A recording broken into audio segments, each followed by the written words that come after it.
Hai guys, performance review untuk sepatu Nike KD16. Di tengah zaman sekarang tuh banyak banget yang komplain kalau sepatu basket harganya naik banget.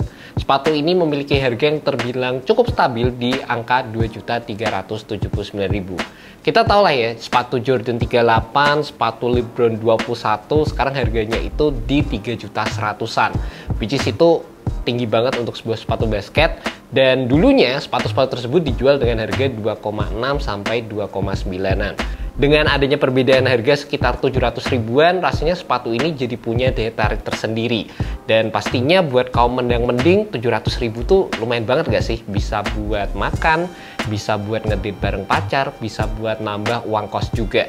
Dan sebenarnya yang menarik banget dari lini sepatu Kevin Durant ini, dari dulu tuh rasanya kayak sepatu ini jadi jembatan antara sepatu budgetnya Nike sama sepatu-sepatu yang lebih high-end. Dimana kalau kita ngomongin sepatu Nike saat ini, untuk harga 2 jutaan tuh pasti punya spesifikasi yang bisa terbilang lebih spesial lagi dibandingkan dengan sepatu-sepatu lainnya.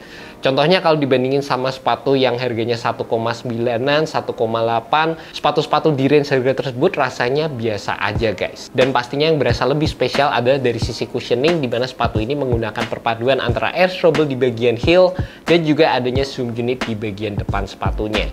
Berasa kayak waktu dipakai memberikan sensasi yang cukup balance antara impact protection dan juga sensasi bouncy yang ditawarkan dari zoom unit di area depan.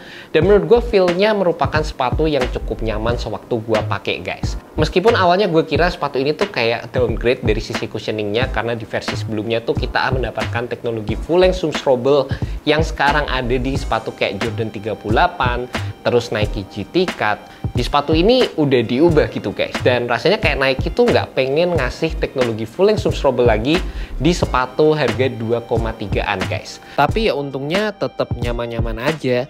Palingan cuma bagian belakangnya kalau kalian injet, kalian tuh masih bisa ngerasain struktur dari air unit yang ada di sepatu ini, yang memang notabene ditaruh di bagian atas karena ini merupakan air strobel.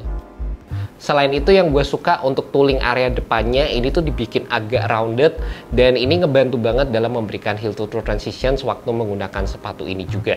Kalau kita ngomongin sepatu budget atau sepatu yang harganya 1 jutaan, kadang fitur-fitur seperti ini akan dilengkapi dengan teknologi cushion yang feel-nya itu berasa biasa aja. Kalau cushioningnya bagus, kadang fitur rounded seperti ini nggak akan ditaruh di sepatunya juga. Dan untuk sepatu dengan harga 2 jutaan, akhirnya kedua fitur ini bisa dijadiin satu seperti ini guys. Yang biasa aja di sepatu Kevin Durant ini ada dari sisi materialnya, dimana feel materialnya berasa basic banget. Meskipun secara looks-nya sendiri bisa dibilang ini jadi salah satu hal yang cukup menarik dari sepatu ini, dimana sepatu ini menggunakan looks yang terinspirasi kayak sepatu Nike Air Penny 2. Gue cukup suka dengan adanya implementasi TPU material di bagian samping, yang ini sangat membantu dalam memberikan lockdown sewaktu gue menggunakan sepatu ini. Dan adanya beberapa penggunaan layering material seperti di bagian samping, adanya penggunaan reflective material 3M juga di sekujur yang warna silver ini cakep banget sewaktu dipakai. Tapi kalau kita ngomongin dari keseluruhan material, ya biasa aja. Materialnya mostly menggunakan bahan dasar mesh, dan secara feel-nya sendiri juga standar aja seperti sepatu basket pada umumnya. Mungkin bagian ini jadi bagian yang minim banget lah di sepatu Nike KD16. Tapi terlepas dari itu, beberapa hal yang ada upgrade dibandingkan dengan versi sebelumnya. Gue juga suka banget sama fit yang ditawarkan oleh sepatu ini, dimana kali ini gue ngerasa untuk area heel-nya ini jauh lebih nyaman dibandingkan dengan apa yang ditawarkan di sepatu Nike KD15. Menurut gue sendiri sepatu ini tuh fitnya true to size dan memang berasa agak snug terutama di area depan. Tapi secara overall gue enjoy banget dari sisi fit sewaktu gue menggunakan sepatu ini. Mungkin gue juga sempat dengar dari beberapa teman-teman yang main basket, kadang itu fitting di sepatu Kevin Durant nggak terlalu suitable buat mereka. Jadi pastikan kalau kalian tertarik sama sepatu ini, kalian coba di toko sehingga kalian bisa mendapatkan fit yang sesuai dengan size kalian masing-masing. Kalau saran gue sendiri, beli true to size enak banget buat kalian suka sama fit yang bener-bener tight one to one. Buat kalian punya kaki lebar, kalian juga bisa pakai true to size di sepatu ini. Selain itu, mungkin salah satu faktor utama yang bisa jadi deal breaker kalau kalian pengen beli sepatu ini adalah dari bagian tractionnya, dimana traction yang digunakan di sepatu ini menurut gue kadang-kadang bisa dibilang agak inconsistent. Gue main di lapangan yang bagus, gue bisa ngedapetin traction yang solid. Gue kadang main di lapangan yang kayak finishingnya nggak terlalu oke. kadang-kadang gue bisa ngedapetin feel traction yang cukup oke, tapi kadang-kadang juga masih ada slip-slipnya dikit guys. Jadi kalau kalian main di lapangan yang bener-bener bagus banget, menurut gue sih ini nggak akan jadi masalah sama sekali. Terutama yang finishingnya rapi dan lain sebagainya itu bakal aman banget. Tapi kalian perlu perhatiin kalau kalian main di lapangan yang nggak terlalu dirawat juga.